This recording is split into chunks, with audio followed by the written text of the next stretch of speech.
Good morning, everybody. Today I got 5 tips to help you guys be a little bit more successful on public land in just seeing deer and getting close to deer and possibly even killing that mature buck. So number 1 is do your research. And by that I mean don't just hunt any old property. Take a look at all the properties within your area, within what you're willing to drive and what you can easily and quickly access. For me, that's like 20, 30, 45 minutes, just depending on the piece. But do your research in the sense that you want to find pieces of property that have a lot of edges. So from woods to ag, from ag to swamp, from swamp to woods, you want to look for ridges, valleys, different bio changes as well, different types of trees, you know, pine rows to oaks, oak flats, all these different kind of changes and edges, biospheres, terrain changes, and vegetation changes.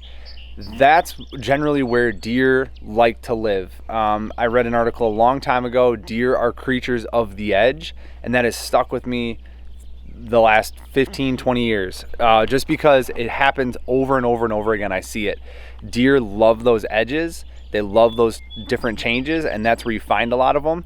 And it helps you as a hunter be able to see that like from an aerial view or from a topographic view, and look down on it and go, okay, here are the pinch points, here are the funnels, here are, you know, these points where I think these deer will be bedding. It just helps you a lot more than, say, picking a piece that's just 500 acres of woods with no terrain changes and flat land. Like, that is one of the hardest pieces to hunt. So giving yourself an advantage by picking the parcels that work, that are easier to hunt, can go a long ways. And that's something I do all the time, is I try to find the easiest parcels to hunt. Number 2 is scout. and I know that's pretty obvious, but put your time in January, February, March, and April, because that's when you're going to notice all your sign. You're going to see all the tracks, all the scrapes. Got some mosquitoes coming in on me here. All the tracks, all the scrapes, all the bedding areas. You don't need to worry about kicking the deer up. You can just go in there, figure it all out. All the vegetation's down. I can't harp on that enough. Scout in the early or late winter, early spring. And if you're new to a piece and you need to scout in the summer, like put bug spray on and cover up and go get after it, but it's gonna suck, and you're gonna really appreciate the time in the late winter, early spring next time around. So scout hard. Number 3 was vary your hunting style. I finally got that mosquito. Vary your hunting style. And by that I mean, some people are like, oh, I only sit edges, I don't dive into bedding areas, I don't push hard into these areas, I just like to sit on the outside. And other people are like, nope, go sit right on that deer's bed. You know, that's a really big thing with hunting public land right now, is just dive in, sit on that bed. And I think it's a combination of the two, depending on the amount of pressure that you get, which is understanding. That's tip number 4, is understanding pressure.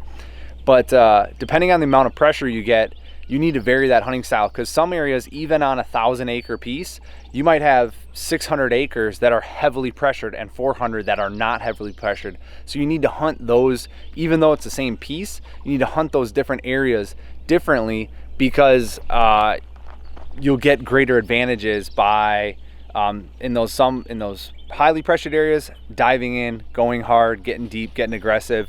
Whereas that other area, you might be able to stay out of it a little bit. The deer are less pressured, they're more willing to come out, and you don't need to be so invasive. All right, so that's kind of like, that's tip number 3, is just vary your hunting style and mix it up, because the other thing on that is like the element of surprise. You really want to surprise those deer, and you know, if you're sitting the edge all the time and you're just really not diving in, and then one day you get a great wind, great front, and you just dive in, that's the element of surprise that you're looking for, and hopefully you can catch some deer, you know, off their guard. Number 4 is understanding pressure. That's something you have to do over time. You got to hunt that property, you got to understand that property, and you got to just check parking lots and see who's all coming in on the public side and how they're coming in. Are they just using the trails? Are they using different walking paths? Are they using different deer trails? Understand how humans move throughout that property, because that in turn is going to push deer to certain portions of that property. So And getting to those portions that are unpressured are probably the hardest, but also a new dog just came up. Probably the neighbor's dog. Understanding those portions of the property where there's not pressure is where you're going to find your deer. It's also just going to give you a greater advantage, and that is something you have to do over time. The more you hunt a piece, the more you're on a piece, the more you learn the pressure.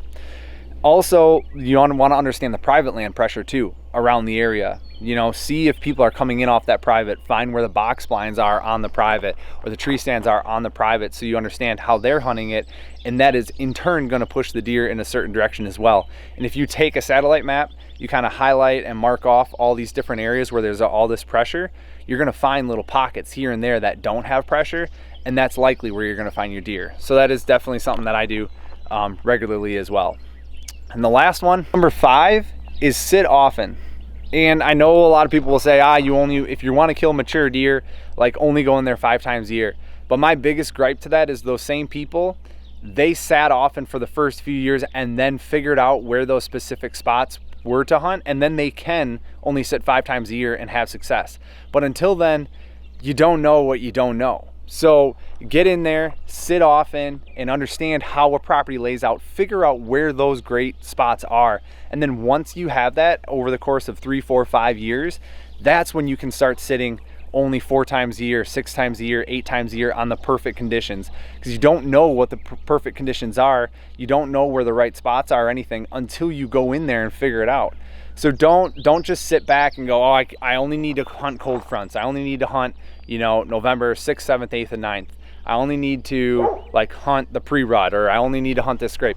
Don't do that. Get in there and get after it, because you're gonna learn so much information just sitting in the tree and seeing deer with your own eyes and seeing their interactions and seeing how they move throughout a property, seeing what they avoid, what they like, and just better understanding. Trail cameras and scouting can only tell you so much. The real information, the real knowledge comes from sitting often, being in the woods often, and just understanding how the deer use a property. All right, so those are my 5 tips, guys. I hope it helps, and drop some comments below. You like this stuff, whatever. Hit that subscribe button, hit that like button. Really appreciate it, and catch you guys later.